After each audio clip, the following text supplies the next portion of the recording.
قرآن مجید نے اگر کہا ہے کہ اللہ تعالیٰ جو ہیں وہ عرش کے اوپر ان کا استوا ہے، تو اب ہم اس کو مثلا کسی کو کمیونیکیٹ کرنا چاہیں تو ہم کیا بتائیں گے کہ اللہ عرش پہ بیٹھے ہوئے ہیں؟ تو وہ ظاہری بات ہے، جب ہم کہیں گے بیٹھے ہوئے ہیں تو ہم لوگ جس طرح خود بیٹھتے ہیں تو ایک تصور دماغ میں آپ تو پیدا ہو ہی جائے گا نا، پھر کیا کریں گے اس کا؟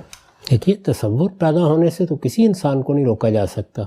اصل چیز یہ ہے کہ جیسے ہی اس تصور کو آپ عقیدے یا ایمان کی شکل دے کے بیان کریں تو ہمیشہ یہ ملحوظ رکھیں کہ لیس کمثلہ شیء، اس کا عرش ہے، لیکن جس طرح ہم کسی عرش یا تخت کا تصور کرتے ہیں وہ ظاہر ہے ایک مکانی چیز ہے، وہ ایسا نہیں ہے۔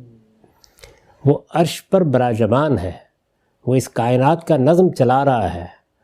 یہ بات اس نے خود بیان کی ہے کہ قیامت میں جب تجلی ہوگی تو اس کا عرش 8 فرشتے اٹھائے ہوئے آئیں گے۔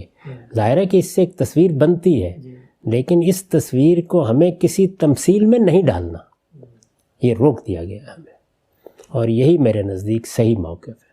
یعنی جو بات جیسے بیان ہوئی ہے ہم اس کا ایک تصور ضرور کریں گے، لیکن اس تصور میں تمثیل کا طریقہ اختیار نہیں کریں گے، کیونکہ جیسے ہی آپ تمثیل کا طریقہ اختیار کریں گے تو انسانوں کے ساتھ مشابہت ہو جائے گی، اور اس طریقے سے اس طرح کا جسم فرض کر لیں گے جیسے کہ انسانوں کا جسم ہے، اس طرح کے ہاتھ فرض کر لیں گے جس طرح کے انسانوں کے ہاتھ ہیں، لیکن کسی شخصیت کا تصور دلانے کے لیے الفاظ میں تعبیریں وہی ہو سکتی ہیں کہ جن سے ہم مانوس ہیں، وہی اختیار کی ہیں قرآن مجید نے۔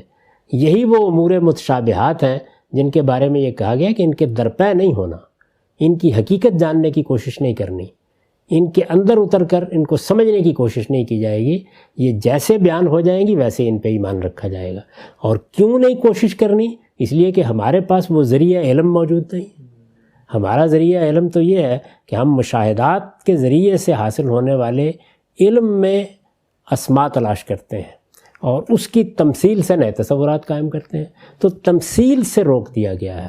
اگر آپ غور کر کے دیکھیں تو صوفیوں کا سارا مذہبی نقطہ نظر تمثیل سے وجود پذیر ہوتا ہے۔ علم کلام کے سارے مباحث تمثیل پر کھڑے ہوئے ہوتے ہیں، تمثیل کے سوا انسان کے پاس چارہ ہی کوئی نہیں ہے، اور قرآن نے بتا دیا کہ لیس کمثلہ شیء، تو انسان کو جب اس کے حدود بتا دیے جائیں تو اس کے اندر رہنا چاہیے اسے۔